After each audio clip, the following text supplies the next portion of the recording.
What's happening, guys? Sam Adams here, and welcome to a brand new episode of Caffeinate today for May the 20th of 2019. My name is Samuel Adams, and welcome to today's show. Of course, if you are brand new to the program, this is a daily gaming news podcast where I bring you the hottest gaming news, and I pack it up in one tight, neat little show for you to enjoy and stay informed on a daily basis. Of course, the show itself is hosted live on twitch.tv/TheSamuelAdams Monday through Friday at 7 a.m. Eastern Time. If you did want to dive in and give it a look, give it a listen, because it's up, of course, live on Twitch, as I said, but also on youtube.com/SamuelAdamsMedia, as well as podcast services around the world, if you did want to dive in and give it a look. Now, the live show today is a bit early, just a tad early, because I've got a couple of things lined up throughout the day, so this is where the show fit, and lo and behold, we have to fit one in. So it's a bit premature, but it's still a perfectly healthy baby podcast. But on top of that, I also want to address another piece of news that isn't necessarily tech and gaming related. The YouTube channel hit 500,000 views over the weekend, which some may say is a small number as compared to a lot of larger channels, a lot of larger videos even. But for me, that's massive, because that means 500,000 sets of eyeballs have seen something that I have made. And this has always just been a hobby and a passion of mine, and it's something that just blows my mind every time that I even sit down to look at any of that. So, very big deal. Thank you so much for those that have watched over the years, for those that are just starting to watch. I do hope to continue making fantastic content for you into the foreseeable future, because it is something I enjoy, and it's clearly something that people enjoy as well. And on top of that, it looks pretty good on a resume. But I digress. Enough housekeeping. What is our gaming news of the day? It looks like the 2020 Call of Duty game is in quite the state, because Treyarch has officially taken over development, and for those that keep up with Call of Duty, 2020 was not supposed to be the year that Treyarch came out with the game, so we'll talk more about what that means, because according to Kotaku sources, it looks like it's a little bit rough over there behind the scenes. On top of that, the Epic Game Store had the Epic Mega Sale over the weekend, and it continues to roll through June the 13th, but there has been a bit of drama as there are growing pains with the Epic Game Store, and some games have been pulled, including Borderlands 3. We'll talk more about what that means and exactly what went down. Minecraft is now the best-selling game ever. Let that one sink in. Minecraft has now sold 176 million copies worldwide. On top of that, we'll talk about Minecraft Earth, which makes the world your augmented reality playground. Capcom has multiple titles in development using the brand new graphics engine that made Resident Evil 2 pop. Let me make that very clear. That game was just gorgeous.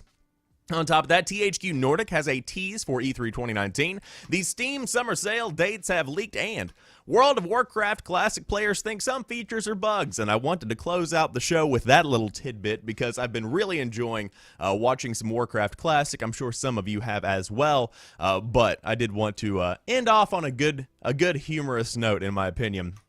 But without further ado, let's go ahead and dive into today's top stories. Sources say that Call of Duty 2020 is in upheaval as Treyarch takes over and plans Black Ops 5. Next year's Call of Duty game has gone through a major upheaval as publisher Activision informed developers that the screen isn't on. So we'll give that a moment. Sources say that Call of Duty 2020 is in upheaval as Treyarch takes over and plans Black Ops 5. Next year's Call of Duty has gone through a major upheaval as publisher Activision informed developers this week that studios Raven and Sledgehammer, which had until now led the project, will no longer be in charge. Instead, according to 3 people familiar with goings-on at the companies, Treyarch will lead development on a new Black Ops for 2020. This is a significant shift for Activision's massive first-person shooter franchise, which is one of the most lucrative video game series on the planet. Every fall for the past 15 years, Activision has put out a new Call of Duty game supported by a stable of different developers who rotated duties as required. Since 2012, Activision has followed a 3-year cycle for its 3 leading studios, Infinity Ward, Treyarch, and Sledgehammer, and the results have been, of course, the Call of Duty games that we have seen, with the most recent being, of course, Treyarch's Call of Duty Black Ops 4. For 2020, Activision had originally switched things up, assigning the Wisconsin-based support studio Raven to take a leadership role alongside Sledgehammer to make a Call of Duty game set during the Cold War, likely involving Vietnam. As of very recently, that has changed. Now, Treyarch, based in Santa Monica, California, is in charge of leading Call of Duty Black Ops 5 for 2020. According to those briefed on the overhaul, Treyarch will take creative leadership on this new Black Ops, while Raven and Sledgehammer will serve as support studios for the game, transforming the work they've done on their own single-player story mode into a campaign for Black Ops 5, which will also be set during the Cold War. This may be a welcome return for fans who criticized the lack of campaign in Black Ops 4. It will likely be a cross-gen game to coincide with the launch of the next PlayStation and Xbox, which are also expected in the fall of 2020. What this means is that rather than getting 3 years to make their next game after Black Ops 4, Treyarch will have just 2. Some at the company say they are not pleased about that and are already bracing for brutal overtime hours like they faced last year on Black Ops 4. Others have told Kotaku that they're excited about the change, as they have a solid game plan that isn't likely going to change drastically unless their last 2 projects. We'll have more about that in the future, but this news comes during a strange time for Activision and Call of Duty. Although Black Ops 4 sold well at first, we have heard that it hasn't had the revenue tail that Activision's bean counters were hoping to see. Internally, Activision executives have started to talk about embracing free-to-play as a revenue model, once absolutely mind-boggling to the publisher, and 3 sources say are looking into offering a free-to-play component for this year's new Modern Warfare, although the specifics may not be finalized yet. Some within Activision have remained resistant to the idea. The past year has also been rough for the San Francisco-based Sledgehammer.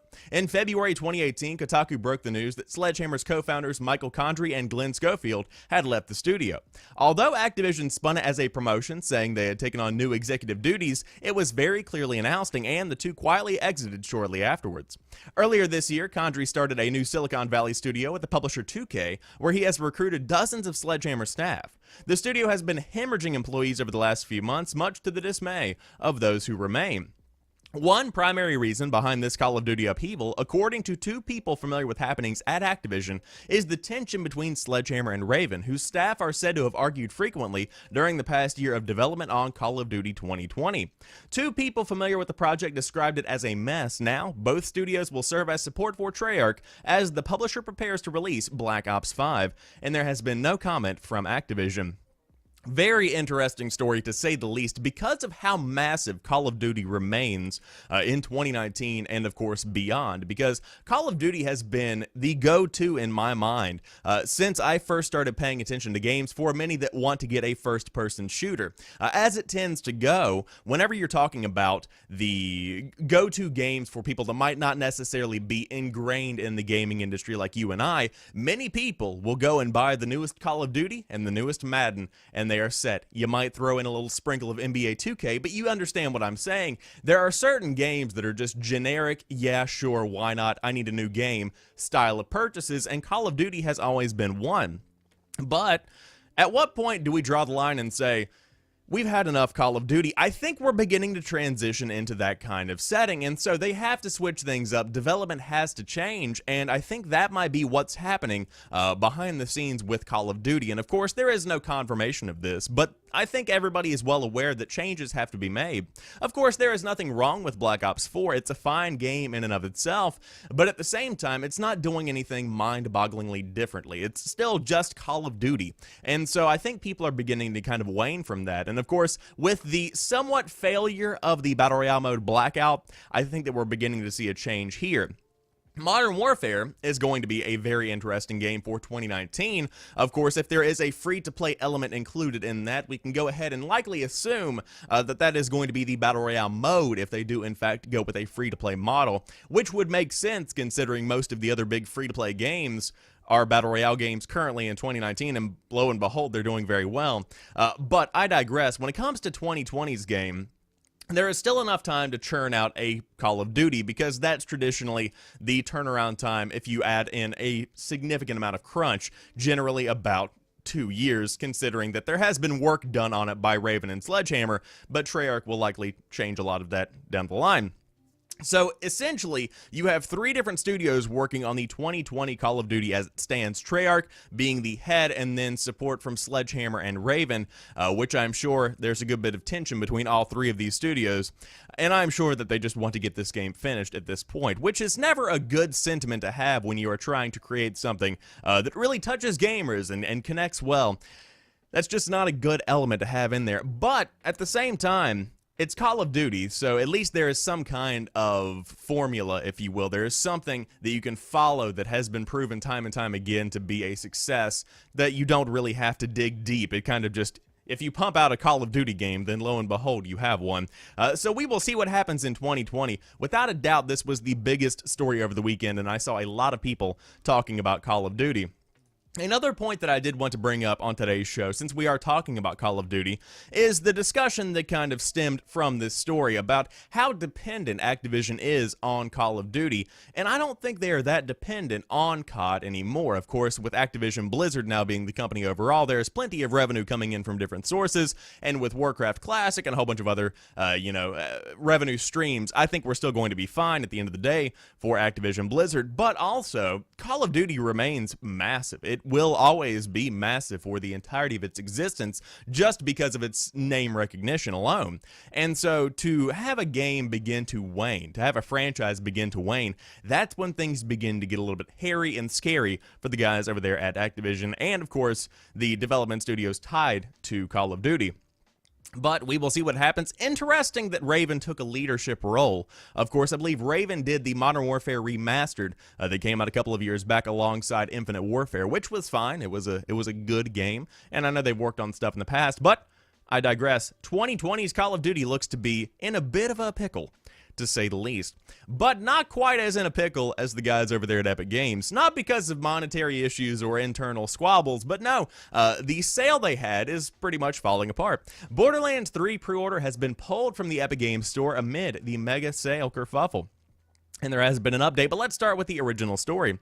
The option to pre-order Borderlands 3 from the Epic Games Store has vanished without explanation.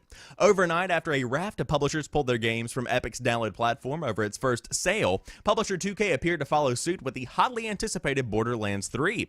As per the sale, the prices for the various versions of Borderlands 3 came with an eye-catching $10 off. That meant you could pay only $39.99 for the standard edition of Borderlands 3, $49.99 here in the States, but of course, now, Borderlands 3 is simply coming soon with no way to pay at all. It literally happened while I was clicking checkout, wrote Redditor Rosselman. So frustrating. 2K appears to have also pulled the ability to pre-order the digital version of the PC version on the official Borderlands website. So what is going on? Epic declined to comment when contacted by Eurogamer, pointing us to 2K, they say at Eurogamer, where we have asked for an explanation. You would like to think those who managed to nab Borderlands 3 with a $10 off will see their purchases honored. Yesterday, in a statement, Epic said it would do as much for those that bought Vampire the Masquerade Bloodlines 2 in the sale before it was removed. As Emma Kent wrote on Eurogamer's coverage of the dramatic Epic Games Store events, for newly released games and pre-order titles in particular, a price drop this steep has the potential to devalue a game too early. Discounts are often used to extend a game's sales as well as going past release, so dropping the price this soon gives publishers little room for deeper discounts further along the line. It is possible this was the main reason for the removal of Borderlands 3, and I would say you're not too far off on that one. While we wait to find out, those who want to play Borderlands 3 on PC downloaded right now cannot. It's an embarrassing situation for perhaps Epic's most high-profile exclusive. Gearbox's hugely popular looter shooter series has been a Steam mainstay for years, and the third game in the franchise is an Epic Games Store exclusive until April of 2020. The PC gaming community has been an important part of the success of the Borderlands series, and we are excited to be partnering with Epic, who recognize its worldwide popularity and share our commitment to bring Borderlands 3 to this rapidly expanding audience, commented 2K President David Ismailer at the time the deal was confirmed. And so, our mission, he says, in addition to delivering the most engaging and captivating entertainment experience, is to embrace new distribution platforms that will continue to our effort to grow the audience for Borderlands 3. And so, what we have here is a failure to communicate, as the famous Borderlands, not Borderlands, what band is it? Guns N' Roses song, Civil War goes. This was a complete and total mishap, a misstep, a terrible mistake on the behalf of Epic, because essentially, for those that don't know and didn't check out the sale, or haven't yet because it's still up, everything across the board that was more than $15 was $10 off. So that's a big chunk of change, especially considering how steep that can be for a pre-order like Borderlands 3. Now, you might be saying, Sam, $10 is $10. I mean, hey, whatever. That's a big deal when you're thinking about how many millions of people want to play the game on PC. Even those that complain about Steam are likely going to be caving in and buying this game on the Epic Games Store. So whenever you have $10 off offered to you before the game is released, months and months before the game is released, that's very enticing. And so I would say a lot of people jumped on this. I did not, because I was kind of hesitant because I didn't know what would be going on towards the release date for Borderlands 3. But with that being said, very enticing nonetheless. So, for those that did want to pick up Borderlands 3 for a $10 discount, it looks like that has been removed along with a couple of other games here and there. But I think that when it comes to this sale, of course, a lot of people are going to be saying, well, there's Epic messing up again. Oh, I love it when they... Not necessarily. And of course, there is credence to that. There is a lot that can be said about the fact that this was actually just them messing up, and it was. You can own that. But at the same time, these are growing pains. This is a brand new storefront that has never hosted a store before and still has very minimal features, with a whole slew coming down the line via a development pipeline, which of course has been depicted on a diagram available online. But for the first sale, a lot of big deals, of course, a lot of fantastic, phenomenal deals right now on the store, but poorly executed would be a pretty good description of the sale itself. With that being said, it still continues to run through June the 13th, and you can check out what is left and what has not been pulled off over there on the Epic Games Store right now. Of course, we'll talk more about the Steam Summer Sale here in just a moment. But first, let's talk about Minecraft, because it has sold 176 million copies worldwide. The latest figure makes Mojang's Sandbox Adventure the best-selling game of all time based on known game unit sales. Today, they write on Friday, Microsoft and Mojang announced that Minecraft has officially sold 176 million copies worldwide and has 200 million registered users in its free Chinese release as the Sandbox title reaches its 10th anniversary. The original PC version of the game recently passed 30 million unit sales on its own just last month, and to coincide with the game's 10th anniversary, Microsoft has announced a new free-to-play mobile augmented reality game in the franchise called Minecraft Earth. We will talk about that more here in just a moment. These new figures technically put Minecraft as the best-selling game by unit sales ever released according to official numbers, though it may not actually be true bestseller. For instance, the 2014 The Tetris Company said that it had 425 million paid mobile downloads, though this may have been across multiple branded games. A representative from the brand told GamesIndustry.biz that as a policy, Tetris does not release sales numbers and that those reported by other outlets have not been confirmed by the company. The best-selling game for which concrete numbers are available is Grand Theft Auto 5, which has sold nearly 110 million copies as of earlier last week, which we talked about on an episode of Caffeinate. And so, the Tetris numbers seem to be a bit of a fumble on the part of the Tetris company, so it looks like Minecraft may very well be the best-selling game ever since game sales have been tracked. That is not shocking in the slightest. I think we can all agree on that one. Minecraft continues to blow me away year after year because it continues to appeal to people that weren't even born when it came out. Let's let that one sink in. There are people between the ages of 7 and 10 that literally were not born when Minecraft launched. Let that one just simmer for a moment. I'm 22 and I feel old. Regardless, that's a big deal. Nonetheless, 176 million copies worldwide. And that's not even counting how many people are going to be downloading Minecraft Earth. Let's go ahead and transition into that one. Minecraft Earth makes the world your augmented reality playground. Watch out, Pokémon GO. There is a new contender on the court. Microsoft wants you to see Minecraft everywhere you look. A virtual tree on your lawn, a life-sized castle sticking through your house, and an elaborate cave system hidden beneath your local park. This is Minecraft Earth, a free-to-play mobile version of one of the most popular games ever made, rebuilt around augmented reality for the iPhone and Android. Similar to Pokémon GO, which popularized AR gaming in a massive way, it relies on your smartphone as a window into the virtual world. But unlike that game, Minecraft Earth is completely committed to the notion of augmented reality. You are not just running into a random Pikachu on the sidewalk, you are building elaborate Minecraft creations that everyone else can see. The title says it all, it's a planet-wide Minecraft takeover. There are these moments in digital entertainment and technology where you have not just one, but a number of enabling technologies coming together online at the same time. Torfi Olafsson, Minecraft Earth's game director, said in an interview with the media. It's this confluence that happens where, when you put them together, products appear that could never have appeared before. Specifically, he is referring to the supercomputers we are all carrying around in our hands, which have powerful cameras and horsepower for advanced visual computing. But there are also plenty of other advancements that made Minecraft Earth possible.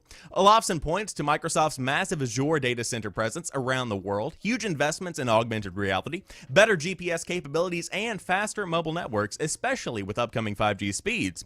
It also helps, of course, that Minecraft is one of the most widely recognized games around the world. In 2017, it was searched more often on YouTube than Cats and AllMusic combined, according to the Minecraft executive producer Jesse Merriam. When we say augmented reality, we actually mean augmented reality, Olafsson said. It's not just a geocaching game with 2% of it in AR. Of course, that's Pokemon GO. We decided to go ahead first and build the game from the ground up as an experience that you play both in your immediate environment and out in the world, in parks and cities, wherever you are. I saw the future, the author says, of gaming in a nondescript meeting room in Seattle.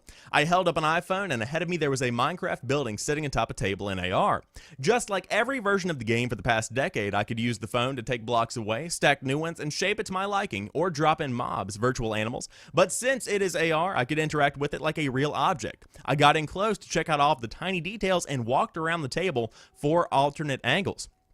I wasn't alone either. Several other journalists who I could also see virtual avatars of in my phone were tweaking the building at the same time. It was like we were kids playing together in a sandbox. In many ways, it was Minecraft in its purest form, pure creation through collaboration. Even during the short demo, they managed to surprise the Minecraft devs by creating a mudslide that ended up covering a large portion of the environment. And of course, he goes on to talk more about the experience, but the idea here is an augmented reality version of Minecraft. And of course, there are some screenshots, etc. I think there is a trailer as well, which I can go ahead and boot up for you right here. I was checking it out myself. But it's a very impressive concept, and I want to talk about the value of it for just a moment. Growing up, this is something that would have been amazing to me, especially considering the scale of which you can play with things. Of course, as the author said, you can just play with a Minecraft treehouse on your desktop whenever you're just chilling out on your coffee table or whatever. But you could also go to a park and have this giant creation sitting right in front of you between two trees and a slip and slide, whatever you might want to have at your park. It's something that's amazing like that really proves the value of this technology. And of course, it's going to be a big success. I truly do believe it. Depending on monetization, I'm not sure how that all is going to work. Very exciting to see this just be possible, I think really what it comes down to. Of course, there is plenty of technology, as the article does say, behind this, but there's also plenty of funding because of how big Minecraft actually is. It's a big deal. As I said, in 2019, we still have 176 million units sold over the course of the entirety of its life cycle across all platforms, and so it just goes to show how big the game itself actually is. And when you have something like Pokemon GO still taking off, it's a no-brainer to be able to create something like this, to be able to have an augmented reality Minecraft game. Brings an incredible amount of value into the world of Minecraft, and it's a big success, I think, already. Just the idea and the fact that it's possible just blows me away. And also, I will say, I wish that HoloLens would have been an actual thing. Of course, HoloLens being Microsoft's pretty much augmented reality, mixed reality headset, sort of similar to a PlayStation VR with a bit of different tech. If that had actually come to be a gaming peripheral, we'd be seeing a lot more stuff like this, and I think that's really what they are trying to do here, is blend those images together. Where the HoloLens failed, you now have phones picking up the slack, and that is pretty much what you can get from Minecraft Earth. Very cool idea. So if you did want to dive in and check it out, I don't know that there is a release date as of right now, but nonetheless, very exciting time to see what's happening within the world of Minecraft Earth. Of course, I will let you guys know when that is actually coming out on an episode of The Drop, more than likely, because that is a big deal when it comes to video game releases. And so, let's talk about Capcom, because they were also a big deal towards the beginning of 2019, and also I would say over the course of the past few years. Capcom has multiple titles in development using Resident Evil 2's graphics engine, and of course everyone is hoping for a major E3 announcement. Capcom fans rejoice. The Japanese powerhouse said they have numerous games in development using their RE engine during a recent financial briefing. The RE engine has been a big part of the success behind Resident Evil 7 and the Resident Evil 2 remake, even Devil May Cry 5. It helped streamline development of all three titles and will continue as a staple in Capcom's development process through the next generation of consoles. The games we developed using the RE engine during this current hardware generation have received critical acclaim, and from the early stages of building this engine, we kept the ability to augment it for next-gen development in mind, Capcom said in a Q&A following the financial briefing. As such, we view the RE engine as one of our strengths that will contribute to the next-generation game creation. While Capcom has a lot of upcoming releases, including multiple Resident Evil re-releases on the Nintendo Switch, tons coming out this week, by the way, there are only a few new titles we know about. Monster Hunter World Iceborne, coming in early September, is one of the only major games with a confirmed release date, and I would go ahead and butt in here. That's not even a full game, that's just a giant expansion. These titles, unannounced in development with the RE engine, could get saved for the PlayStation 5, and I would say that's probably a pretty safe assumption to go ahead and say. But nonetheless, very exciting to see that Capcom has multiple titles in development, and I think that the biggest take-home from Capcom is that they have just done a full turnaround over the course of the past couple of years, because I never would have thought Capcom would be one of the most popular gaming companies in 2019, and I say that, you know, of course, there are other companies that are putting out things that are doing bigger numbers, but to have the Resident Evil 2 remake do as well as it did, I never could have expected that. To have Resident Evil re-emerge, I suppose is the best way to put that, as one of the biggest horror franchises in the modern day. That's unprecedented. And of course, Devil May Cry 5 did phenomenal numbers as well, especially as compared to other games in the series. But it's cool to hear that they have built their engine from the ground up to pretty much evolve and change as technology changes, because that's going to be a big leg up going into the next generation, where other companies are going to have to completely scrap the old engine or, you know, Frankenstein it together to create something new. The guys behind the scenes at Capcom have this RE engine that is able to morph, is able to transform and become something that is compatible with the newest generation of hardware, and that, my friends, is a big deal. So without further ado, I am excited about Capcom, but are you excited about what THQ Nordic has teased for E3 of 2019? It very well could be a brand new Destroy All Humans, because THQ Nordic teases an E3 2019 announcement, long-awaited return of galactically beloved game, and a new vision of beloved game. The long-awaited return is a remake. Is it? It probably is. THQ Nordic teased 2 unannounced games for E3 2019 in an email sent to press booking appointments for the event. Here are the details. So, unannounced game number 1.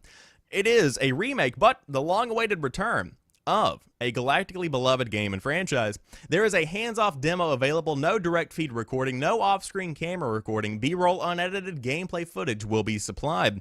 And of course, there is unannounced game number 2. This is a new vision of a beloved game / franchise, and there's a hands-off demo, of course, no recording, no off-screen camera, B-roll unedited gameplay footage will be supplied as well. So, of course, that's pretty much all we've got right now. THQ Nordic owns a large number of properties, including Destroy All Humans, Time Splitters, Kingdoms of Amalur, Reckoning, and Alone in the Dark. But if I had to guess, I would say Destroy All Humans is going to be a big deal here. And I might even say Time Splitters could be an option as well. But it seems like one of these, of course, Galactically Beloved, would hint at being the Destroy All Humans that we all know and love. But at the same time, we'll have to wait and see what happens with THQ Nordic, because, hey, E3 is right around the corner, and you've got a lot of games that are prepping for big announcements at the show. However, we will have to wait and see, but if you did want to pick up some games that have already come out, then I have good news for you. The Steam Summer Sale is coming right around the corner as well, and it's just a little over 1 month away. In what can only be called tradition at this point, Steam's 2019 Summer Sale dates have leaked. The Steam Database Twitter account initially spotted the date on a Chinese Steam community page, SteamCN, and reportedly confirmed the date with multiple sources. If the leak is accurate, Steam's Summer Sale will go live on June 25th at 10 a.m. Pacific Time, 1 p.m. Eastern Time, and June 26th at 3 a.m. Eastern Time, or AET, whatever that one is, and last for about 2 weeks. In the past few years, start dates for the summer sale fell between June 21st and the 23rd, so the reported 2019 date does not stray far from precedent. It is likely this year's sale will bring back the Steam trading cards and mini games of previous years, and last year's game was Summer Salient, a browser game where you travel the galaxy to rescue games that have been abducted by aliens. You could earn XP and unlock new abilities and defend certain planets, gives you the chance to win the corresponding game for free. Steam has even more reason to pull out all the stops this year, of course, with Epic Games coming out of the woodwork and picking up big exclusives. But nonetheless, I feel like it's going to be a pretty solid Steam summer sale. Of course, one of the biggest sales of the year for PC gamers. If you did want to go ahead and add stuff to your wish list, that's pretty much my best strat that I could ever share, is that go through and find things that you genuinely want to play, because when you dive into the summer sale, it's so overwhelming, and the design changes, and it boggles the mind, and so you're like, oh my god, $3, sure, why not? You'll never play that. Just get things you enjoy and that you're looking forward to, which you can totally do. So add stuff to your wish list, get ready, because again, the sale starts June the 25th at 1 p.m. Eastern Time, if you did want to dive in. And to round out today's show, we have World of Warcraft Classic news, because of course the beta is out, people are playing it right now, but some players think some features are bugs, and so Blizzard published a not bug list. Nostalgia can be a beautiful thing, but it can also be hazy and not entirely accurate. It seems for some Classic players, nostalgia is a bit of both. Classic, which offers a not entirely vanilla World of Warcraft experience, but close enough, is currently in closed beta, and players are enjoying casting spells and riding mounts like it is 2005.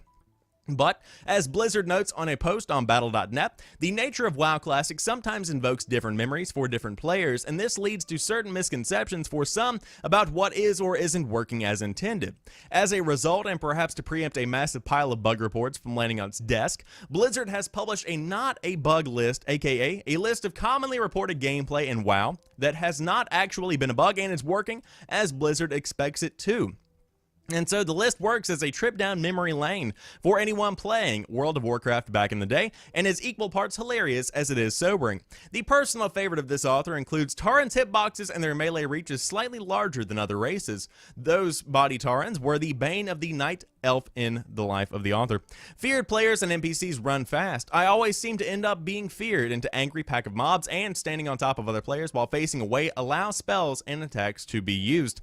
The rest of the list highlights how far WoW has come when it comes to usability and user interface, and of course, this is the entirety of the list. You can dive into it and dig as deep as you would like. The fact that I want to bring to light here is that people don't remember World of Warcraft, and I don't because I didn't play it back in the day, but it's funny because of the nostalgia factor that can completely and totally change your perspective. Of course, back in the day, WoW rose to the top very quickly, and it still has maintained a huge dominance in the MMO space. But to see this giant list of things that have been reported as bugs is hilarious to me because of how many quality of life changes have come to WoW over the years. It's a game that I stay in touch with. It's a game that I understand but don't want to play. It's that kind of thing.